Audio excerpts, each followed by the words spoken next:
There you go. Hey, this probably won't be my last bike that I ever own.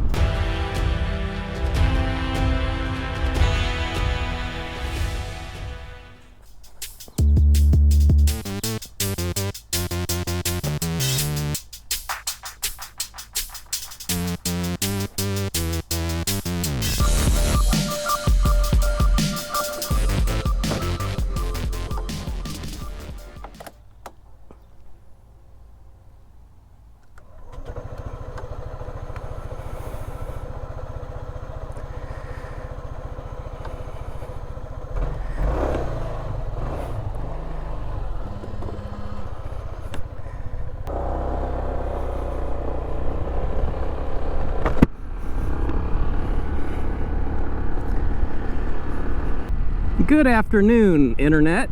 How's everybody doing? I haven't posted a video in a while, just a ride video of me just rambling in a bit. So I wanted to talk about the recent demo days that I posted, you know, on the different bikes recently. I think I had about 5 different motorcycles that I rode. And one of them was the Kawasaki dealership, and that was near kind of close to Wilmington, Ohio. The other one was the BMW dealership, which was in Middletown, Ohio. I know some of you that follow the channel and maybe come across some of the videos that I posted may have even been at the BMW dealership last weekend. Anyway, I wanted to say with some of these new subscribers, thanks for following, thanks for the subscription, and I hope you enjoy the channel. And I want to talk about the demo days that some of these motorcycle dealerships hold. Now, I learned some things in the process. See, I was assuming that, and I don't know if this is true for every manufacturer, but one gentleman posted a comment on, it was under one of my BMW videos, ride review.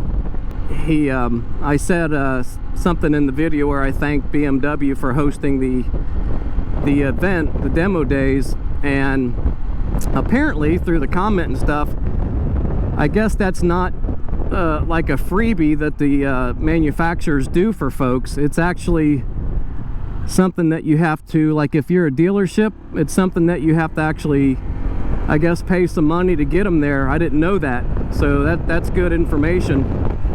But see, I was just assuming that, okay, if you're a BMW dealership or if you're a Kawasaki dealership, the manufacturer puts on these demo days, and I don't know how the cities would be selected, but I guess it makes sense now, because I would assume that every dealership would love to have that opportunity. So needless to say, it sounds like that is something that the dealerships have to actually put up some money to have the demo day folks come to them. So again, I didn't know that, so thanks for that information. Thanks to the individual dealerships, I should say, both at the Kawasaki and the BMW, for hosting those demo days recently. I really appreciate it. I know I speak for a lot of others that appreciate that, because it gives us a chance to ride and check out all the other bikes. Hey, this probably won't be my last bike that I ever own. Especially now that I've ridden other bikes, I really got a taste for some of the cool equipment that's out there, and the engineering that goes into some of these bikes, man, it just blow your mind. I really enjoyed that Ninja 400. I really did, because it was lightweight, but it was also powerful enough to really get you that adrenaline rush, you know. Now, it's nowhere near the power that the M1000R had as far as a true sport bike, which was a blast. But when I rode the M1000R, I was really limited by you can't open those things up the way you want to really ride them, because you're kind of in a group and you have other riders in front of you. So like the gentleman said, that kind of spoils a little bit of fun, because you just can't flex your muscles, so to speak, and really get on those bikes. And I don't think the dealerships want you to, because those are expensive bikes. I think the M1000R. I think that was around $25,000, that bike that I was riding, because it had some of the options on there. I got my taste for like a sport bike, and like I said, I've never ridden a sport bike before until that past weekend at the Kawasaki, when I got on that Ninja 400 and the Z400. Yeah, the M1000R, like I said in one of the videos, if you haven't watched them, check out my videos on those bike reviews that I did recently. I actually got on it a little bit, the M1000R, and I lifted the front tire off the pavement, and I didn't even try. It was just like, okay, I'm going to twist this thing a little bit more, and oh my gosh. Whew, you talk about the torque and the horsepower on that thing. And my favorite bike at the Kawasaki dealership, now granted I didn't ride them all, I rode 3 bikes at Kawasaki, and my favorite by far was that Ninja 400. That was just the engineering that went in that thing, you know, the true Ninja engineering. They do a good job with that. For a small little 400cc engine, or 399, whatever it was, it's got a lot of little firepower to it, you know. So the M1000R was obviously the bike that I had the most fun on at BMW. I would love to ride them all, man, I have to tell you, but you just have a little window of time before you can ride a bike, and there's not enough hours in the day to do it. And most of the demo day hosted events are around 2 days long, just so you know. And if anyone is interested in possibly doing a demo day like I did, I just wanted to tell you how like a little bit it works, as you saw in the videos. But sometimes the demo day events require a pre-registration, and I think I had to do that with BMW, but the Kawasaki did not require a pre-registration. So if you're curious, you're going to have to go to the website, whether it's Kawasaki, BMW, Honda, whoever, and you're going to have to read and just kind of Google search demo days and put the manufacturer's name behind it, and then you'll come up with, it's usually on the manufacturer's websites, okay, where you can go and look under events. They call them events. So the Kawasaki did not need a pre-registration, but the BMW, I think, did, because when you get there, they kind of check you in, look at your driver's license and all that stuff. And now, I don't think it's a huge deal. I really think if you just show up on that day and they got room and they got bikes available, you're going to be able to ride them regardless. They're not going to turn anyone away, you know. They obviously want people to ride them bikes to fall in love with them and purchase them. I get that. I think Suzuki has one coming up this weekend, which is in Georgetown, Kentucky. I'm not sure if I'm going to that yet. I still am undecided, but I might. I know Harley had one the same weekend as, I think it was Kawasaki. So I rode 3 bikes at Kawasaki, which you can look at my past videos to get an idea. And then I rode 2 bikes at the BMW dealership. There you go. Nice furry helmet. The woolly bunny with ears. The Kawasaki, I think, was it was really cool how they did it, because the guy had a microphone. They had like a DJ setup outside, so he didn't have to scream and shout. All right, ready to ride. You let me know with those thumbs in the air. He would just use the mic, and you can see that in the video that he was just using the mic to talk to the group. That was a good setup that Kawasaki had.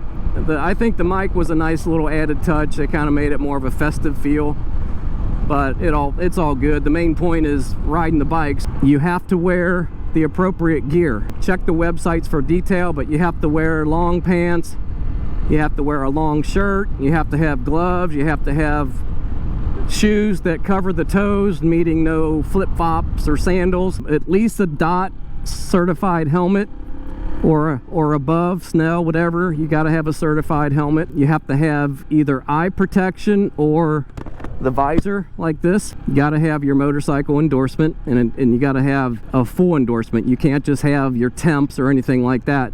And that's why I stress to you guys, if you want to participate in really fun stuff like that, go out and get your endorsement, because with your endorsement you get a lot of little perks like that, or you can go ride these other bikes. And if you're interested in another bike, you're going to have your endorsement to have any dealership allow you to ride a test ride them.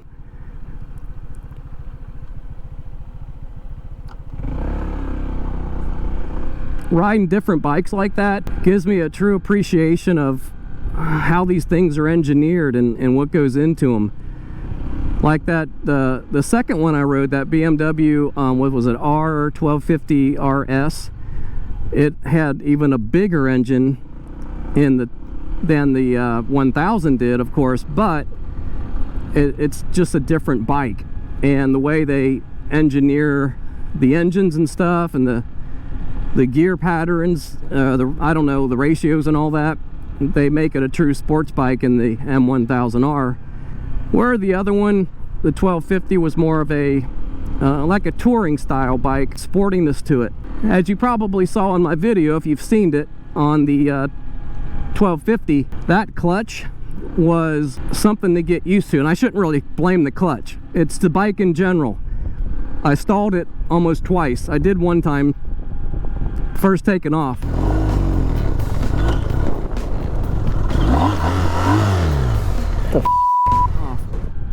Because that one has a lower RPM to it. So even though it's got a bigger engine, you got to really get the RPMs going to play that in that friction zone. And I explained this in the video, that's why I stalled it out. But it's just a different feel. So it's a lot of fun. It's a lot of fun to ride the different bikes. I don't really go anywhere as far as long distance or anything, and I would probably get more of a sports bike just to cat around locally, because they're a lot of fun. And I know I mentioned before in videos, like, well, I'm past the age of that, but you quickly get reminded when you get on one of those things that, damn, these are fun. I don't care how old you are, they're a lot of fun. Actually, a guy that, when I was leaving that last ride at the BMW, I heard him even say, wow, never really rode a true sports bike before, that is fun. So yeah, it's like getting on a roller coaster, man. It's just a lot of fun. That was fun. So any questions about the demo days, let me know. But I hope you enjoyed them, at least if you've seen those videos. If you don't have a lot of experience riding different bikes, you know, that's okay. Because at the demo days, there was bike riders of all different experience levels. In fact, I seen some of them that looked like really novice riders, and that's okay. Man, you are one pathetic loser. We're all there at one point in our lives. I consider myself not really a novice, but I'm not an expert by all means. My point is, don't feel intimidated. As long as you know how to ride, they go slow enough where you don't have to worry about them losing you or anything. There's a person that leads it off, and then there's a person at the very back, like a trail, like a follower. So you're in between two very experienced riders that's probably been riding for many years. So they keep you in check. You don't have to really feel intimidated. But I would suggest, if you're going to go to a demo day event like I did, don't get on a bike that's very difficult to handle or you're not familiar with or used to. Now, I was a little intimidated when I got on that BMW sport bike, that M1000R. That's the first time I rode anything like a sport bike with that much power. So as long as you're sensible, okay, and you don't just be dumb about it and like just twist the throttle as fast as it'll go. And I don't think I have to explain that to people, but sometimes you wonder. Even I made the mistake of twisting the throttle a little bit too much, and it lifted the front wheel off the ground. I can't do that on this bike. There's just no way. Some of these bikes have a lot of power and a lot of torque, so be careful with that. So if you do go to an event like this, I think the biggest key that I could probably recommend would be to choose a bike that you feel comfortable with as far as your physical build. Like, that's why I like the smaller bikes, the lighter weight bikes, because even though I could ride a big touring bike, you know, I probably could do it, no problem. They sit very low, and the seat height are actually really low on some of these big touring bikes. They're just very, very heavy, and that's why they do sit lower, because when you come to a red light like this, you want that stability with your legs. Now the sport bikes, since they're lighter, they have the tendency to have a little bit higher seat, so that's why they do that. So I'm learning a lot when I ride these different bikes. But the point is, don't feel intimidated. Just as long as you pick a bike that you feel comfortable with, and you're more than welcome to sit on them when you're there. You can sit on all the different bikes before you ride one, and if you sit on one and you're like, hey, this one, you know, this one feels like it's pretty good, I don't have a problem touching the ground, I don't have a problem with the weight of it, and then you can go and sign up to ride that thing.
Ride a bike that you feel comfortable with, that's not too big for you, too big for your britches, in other words.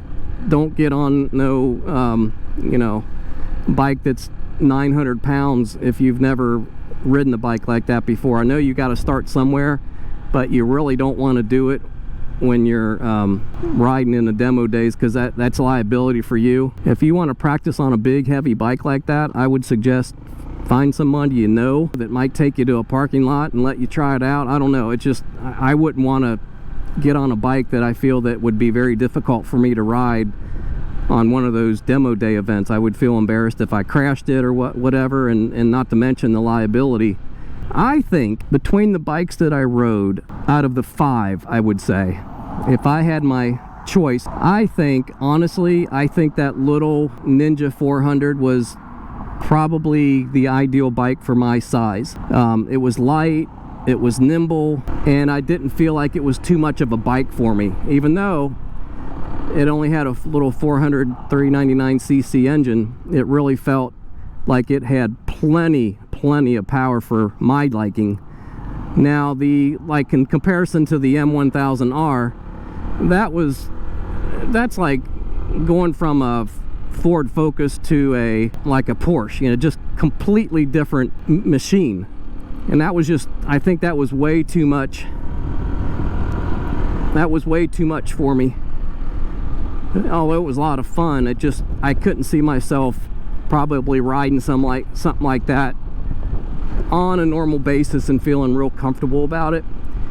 So I think the little 400 Ninja was just ideal, because it had both power, torque, sport bike feel, of course, and just a lot of fun, man. As soon as I got on that thing and I was just taking off from the stop with all the other riders, I'm like, I like this. I mean, boom, right away I knew that, oh my god, this is a lot of fun. That really high revving RPM that the Ninja has, the sound of that is a lot of fun too. Did I say fun? Yeah, so that would be my pick if I were to had to pick them based on the cost and everything, because That I can't afford a $25,000 bike anyway, but I could get in the Ninja 400 without a problem. But my wife would kill me at the same time. So I think I'm just gonna stick with this, because it does what I need it to do. I mean, it's great. There's no reason why I need another bike right now. I'm thinking maybe down the road if I grow tired of this somehow or whatever. But I tell you what, when you ride other bikes, you get that thirst for something else. If you have any questions about the demo day events, let me know. Drop a comment. What was your favorite bike out of the, I guess, 5 or so that I did? And it's hard to even know because you didn't ride them.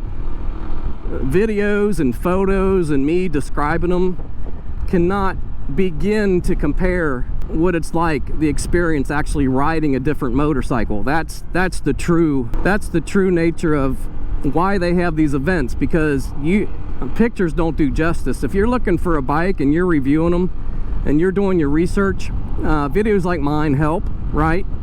But the ultimate way to decide on a motorbike is to sit on one, try to ride it, but you need your endorsement to ride one, of course. What you might do is, if you really are unsure about what type of motorbike you want to get, I would work on getting your full endorsement. Maybe just if you have to use a bike or something, or maybe you know somebody that has a small motorbike that you can just use to get your endorsement, you know, because you'll have your temps. Or just buy something used on the used market that's, you know, maybe 5 to 10 years old, and you get it for like a steal, and then just ride that until you decide what kind of bike you really want to have. Because after riding this for about 2 years, now I know, well, for one, I know I made a good decision and I'm perfectly happy with it. But I also know that what I don't want, you know, I don't want some big giant heavy touring bike, because I'm not going to be riding across the country or anything. I wouldn't even want to take that out around here and just like cat around the neighborhoods and stuff. That's really not meant for that type of riding. Again, I say it in every video, you gotta know what you plan on doing with any motorbike. Like this, man, I could just get on this thing and cat around. I always say cat around, but it's just so easy, so light, so nimble, and it has plenty of power. I'm real happy with it. There's Ruby. I love that car, man. That Ford, that's an awesome ride right there.